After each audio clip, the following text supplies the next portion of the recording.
प्रभु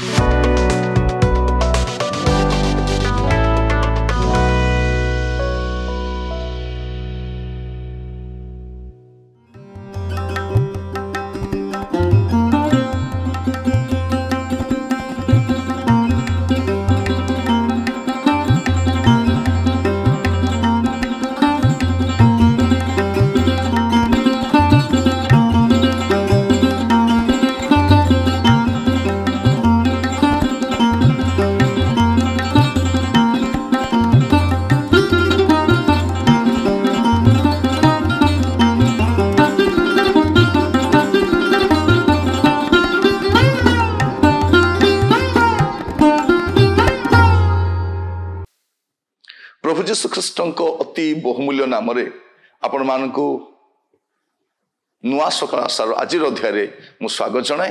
प्रभु आपण मान प्रत्येक को बाहुल्य रूप आशीर्वाद करूँ। आपण मैंने आम कार्यक्रम नियमित देखुवर मुझे धन्यवाद जनाए। आपण मान प्रियजन मान कार्यक्रम परिचित करातु। आपण बंधुवर्ग मान पठातु। चर्च मेंबर्स मान कहतु जपरी से कार्यक्रम द्वारा आशीर्वाद पाई पारे। वास्तव में कार्यक्रम अनेकों आशीर्वाद युक्त अटे। से साक्ष्य साक्षात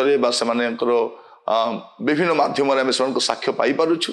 से मु प्रभु को धन्यवाद दिए। वास्तव में कार्यक्रम अनेकों आशीर्वाद युक्त हो पारिछे। एबे पर्यंत आपण माने आम पाई नियमित प्रार्थना करुथिबे जेपर आगामी समय आम ए कार्यक्रम को आहुरी सुंदर भाव में परिचालना करि परिबो। प्रभु आपण मान आशीर्वाद करंतु। आज आम जो प्रसंग रे प्रभु को वाक्य आलोचना करिबा।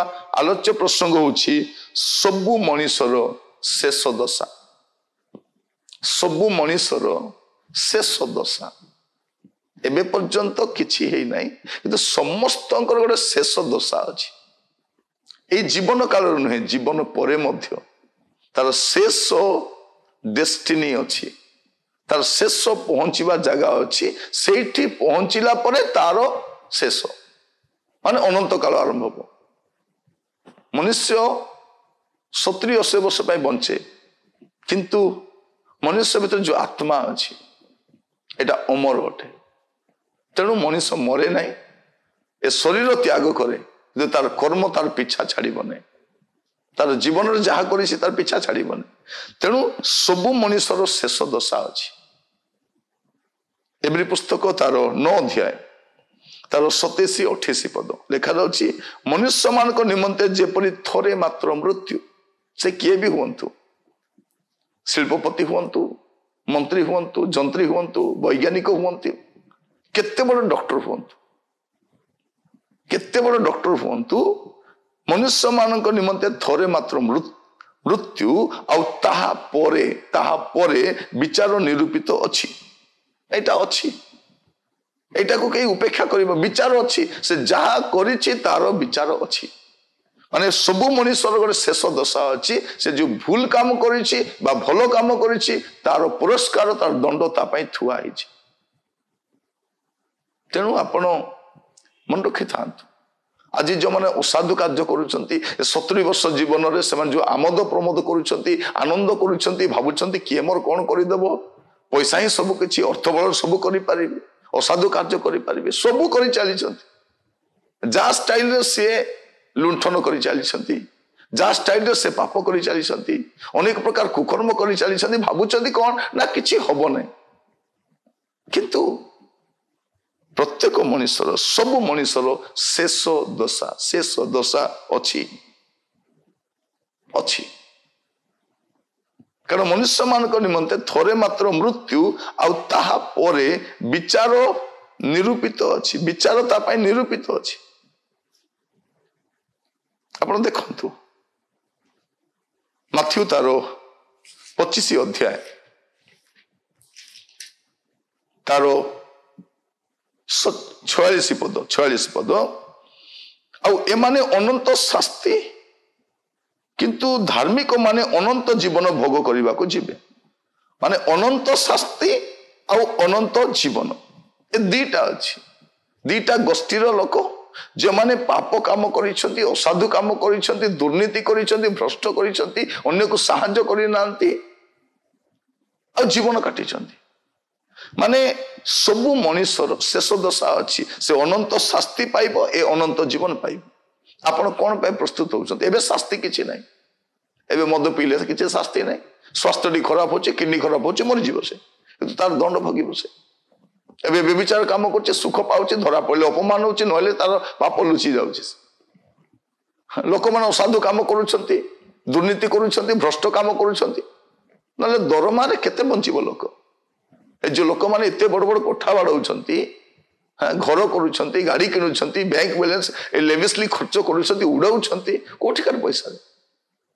କୋଉଠିକାର ପଇସାରେ? ଏଟା ତ ରକ୍ତ ଅର୍ଜିତ ସମ୍ପତ୍ତି ନୁହେଁ, ଏଟା କଣ ଗୋଟେ ଗଡବଡ କରିଥିବ ସେ। ବହୁତ କମ ଲୋକ ଯେମାନେ ଭଲ ଭାବରେ ଖର୍ଚ୍ଚ କରୁଛନ୍ତି। ଆଜିକାଲି ସାନ ସାନ ପିଲାମାନଙ୍କର ବାର୍ଥଡେ ମଧ୍ୟ 5 ଷ୍ଟାର ହୋଟେଲରେ କରୁଛନ୍ତି। ସବୁ ଫଙ୍କସନକୁ ସେମାନେ ପୁରା ଗ୍ରାଣ୍ଡଲି ସେଲିବ୍ରେଟ କରୁଛନ୍ତି। କୋଉଠିକାର ପଇସା? ରାସ୍ତାରେ ଯୋଉ ପ୍ରସେସନ ଗୁଡାକ ହୁଏ, ବାହାଘର ପ୍ରସେସନ ଗୁଡାକ ଆପଣ ଭାବି ଦେଖନ୍ତୁ, ଏ ଲକ୍ଷ ଲକ୍ଷ ଟଙ୍କା କୋଉଠୁ ଆଣି ଖର୍ଚ୍ଚ କରୁଛନ୍ତି? ଭାବୁଛନ୍ତି ଏସବୁ କାମ ଲୁଚିଯିବ ବୋଲି? ବ୍ୟଭିଚାର ଲୁଚିବ ନାହିଁ, ଚୋରି ଲୁଚିବ ନାହିଁ, ଡକାୟତି ଲୁଚିବ ନାହିଁ, ଅସାଧୁ କାର୍ଯ୍ୟ ଲୁଚିବ ନାହିଁ। ଅନନ୍ତ ଶାସ୍ତି ଭୋଗ କରିବ ସେ। କିନ୍ତୁ ଏସବୁ ନ କରିକି ଯେ ସଂଯତ ହେଇ ରହୁଛି, ପରିମିତ ଭୋଗୀ ହେଇ ରହୁଛି, ଆପଣ ଜୀବନକୁ ସଜାଡୁଛି, ସେଇ ଲୋକ କଣ କରିବ? ସେ ଅନନ୍ତ ଜୀବନ ଭୋଗ କରିବ। କାରଣ ମନୁଷ୍ୟ ମାନଙ୍କ ନିମନ୍ତେ ଥରେ ମାତ୍ର ମୃତ୍ୟୁ, ଆଉ ତାହା ପରେ ବିଚାର ନିରୂପିତ ଅଛି। କୋଉଠି ଜୀବନ? ପ୍ରିୟ ଭାଇ ଭଉଣୀ ମାନେ, ଆମେ ଯାହା କରିଛୁ ତାହା ଭୋଗିବାକୁ ପଡିବ। ମନୁଷ୍ୟ ଯାହା ବୁଣେ ତାହା ତ କାଟିବ ନା, କାଟିବ ସେ, ତାର କର୍ମର ଫଳ ସେ ପାଇବ ସେ। ଆଉ ପ୍ରଭୁ ତାହାକୁ ଦେବେ ସେଇଟା, ଏବେ ନୁହେଁ, ମଲା ପରେ।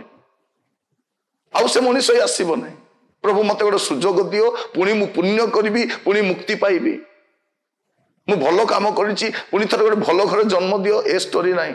ଶାସ୍ତ୍ର କହୁଛି ଥରେ ମରିବ, ପରେ ବିଚାର। ଆପଣ ମାନଙ୍କୁ କିଏ ପାଠ ପଢାଉଛି ମୁଁ ବି ଜାଣିନି।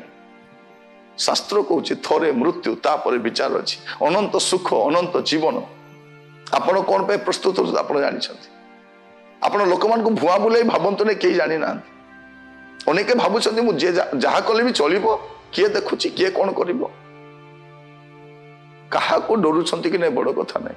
ଜଣେ ଯେ ଆପଣଙ୍କୁ ଅନନ୍ତ ଶାସ୍ତି ଦେବେ, ଯେ ଆପଣଙ୍କର କର୍ମର ବିଚାର କରିବେ, ଏଟଲିଷ୍ଟ ତାଙ୍କୁ ଡରନ୍ତୁ, ତାଙ୍କୁ ଡରନ୍ତୁ। ମନେ ରଖିଥାନ୍ତୁ, ଜଣେ ଈଶ୍ୱର ଅଛନ୍ତି ଯେ ସତ୍ୟ, ଯେ ବାସ୍ତବ, ଯେ ମଣିଷର ସମସ୍ତ ଗତିବିଧିକୁ ଲକ୍ଷ୍ୟ କରୁଛନ୍ତି। ଦିନ ଆସିବ ବିଚାର କରିବେ। ଆଜି ଅନେକ ଲୋକ ଈଶ୍ୱରକୁ ମାନନ୍ତି ନାହିଁ, ନାସ୍ତିକ ଭାବରେ କଥାବାର୍ତ୍ତା ହୁଅନ୍ତି। ଈଶ୍ୱର ନାହାନ୍ତି, ଯଦି ଅଛନ୍ତି କାହିଁକି ଏମିତି ହଉଛି, କାହିଁକି ହଉନାହିଁ, ଜଣା ପଡିବ। ଟିକେ ରୁହନ୍ତୁ, ସବୁ ଜାଣିବେ ଆପଣ। ପ୍ରଭୁ ଆଜି ଆପଣଙ୍କୁ କଥା ହଉଛନ୍ତି। ମୁଁ କହିବା ପାଇଁ ଚାହେଁ ମୋର ପ୍ରିୟ ଭାଇ ଭଉଣୀ ମାନେ, ଆଜି ସତର୍କ ହେଇଯିବା, ସଜାଡି ନେବା। ସବୁ ମଣିଷର ଶେଷ ଦଶା ଅଛି। ପ୍ରାର୍ଥନା କରିବା।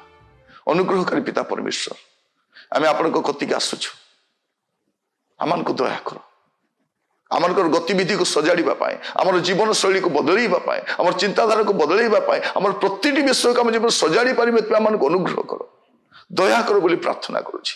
ପ୍ରଭୁ ଆମମାନଙ୍କ ଜୀବନରେ ଅନେକ ଅସଙ୍ଗତି ବିଷୟ, ଅଦରକାରୀ ବିଷୟ, ଅବାଞ୍ଛିତ ବିଷୟ ଗୁଡାକ ରହିଛି। ପ୍ରଭୁ ମୁଁ ପ୍ରାର୍ଥନା କରେ, ଆଜିଠାରୁ ଆମ ଜୀବନକୁ ସଜାଡ଼ିବା ପାଇଁ ଆମମାନଙ୍କୁ ଅନୁଗ୍ରହ କର, ଯେପରି ଆପଣଙ୍କ ସମ୍ମୁଖରେ ଆମେ ଠିଆ ହେବା ସମୟରେ ନିର୍ଦ୍ଦୋଷ ଦେଖାଯିବ।